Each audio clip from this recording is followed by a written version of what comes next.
Hi friends, today we will talk about how to fix or how to solve the problem of Snow app. We will go to settings. Here in this page you can click on apps, default apps, app settings. In this list you have two choices. You can write the name of Snow app here, or you can just follow the alphabet of the application. You will search about the alphabet of S to find the application of Snow here. Then in this page of app info, you can click on first stop and you can click OK.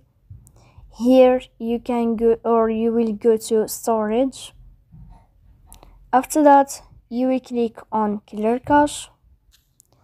In the end you can turn off your phone and you can wait a moment to turn on your phone again. So please don't forget to support us.